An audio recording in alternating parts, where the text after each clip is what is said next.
Welcome back. In fact, a few minutes back, we got you news how Sitaram Yechuri, CPM General Secretary, said that they are going to reconsider the draconian ordinance. But we are now getting to know that even Pinarayi Vijayan has said that they will reconsider the ordinance, and the law will be in fact brought in after reconsideration and after a discussion in the assembly. This is what we're getting to know right now. They've withdrawn the ordinance. They said that they will discuss it in assembly and then take a decision on the implementation of 118A. We have Ashwin joining us on the phone line right now to give us more details about what Pinarayi Vijayan, Kerala Chief Minister, said. Ashwin, where did Pinarayi Vijayan make this statement? Is he under pressure now to withdraw after we saw protests for the last 48 hours? Absolutely. There has been a statement which has been sent to all the journalists in Kerala, and which is a statement given by Pinarayi Vijayan. He very categorically states, though they have introduced this particular law under ordinance, there has been a massive approach by sections of people who are traditionally supporters of the party as well as those who are against it. Hence, the Chief Minister has decided not to implement this particular draconian law. And that is what he categorized. It will not be implemented. Further, there will be a discussion in the Kerala Assembly, after which a suitable decision will be taken. Now, this is a big breaking news because it certainly looks like the state CPIM machinery has buckled under pressure from the Central Politburo of the Communist Party.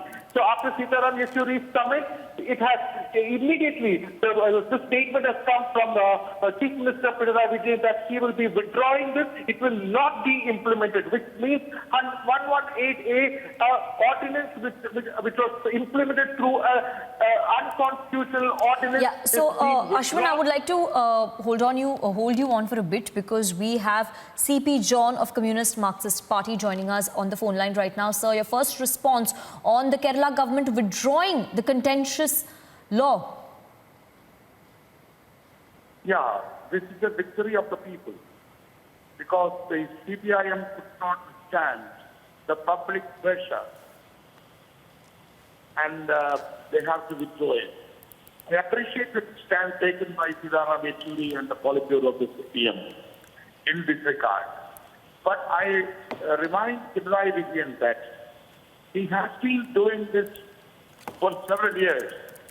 Not only this amendment, all attitudes and activities he has been doing for the last few months, last few years, were very, very undemocratic.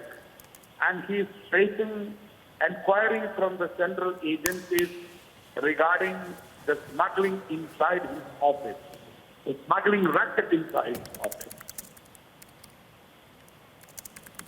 Yes, thank you very much, Mr. CP John, for joining us on the phone line to give us your first response on this breaking news development. Ashwin, coming back to you, was there a pressure on Mr. Vijayan, on Pinarayi Vijayan, from the central leadership, especially the likes of Sitaram Yechury and all? Because yesterday, in fact, we witnessed uproar from all quarters, even senior leaders like P. Chidambaram, who came out, in fact, and criticized this law. We saw dissenting tweets from various quarters, in fact. And is that why Mr. Pinarayi Vijayan was under pressure to withdraw this contentious law? Definitely, definitely. There has been a massive pressure from, including some people who are traditionally very supportive of the left democratic front in Kerala. So, for instance, Prashant Bhushan has also said statements against it.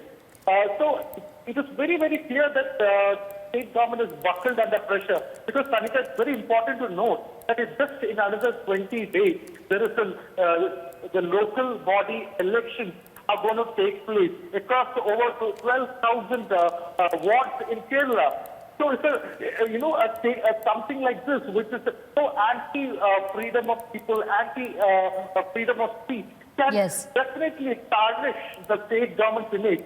Already the image of the state government has been tarnished due to the back-to-back controversial and corruption cases, as well as the Kerala gold smuggling scam, the life mission scam, as well as all the 5 different central agencies probing matters which are of great corruption in the state.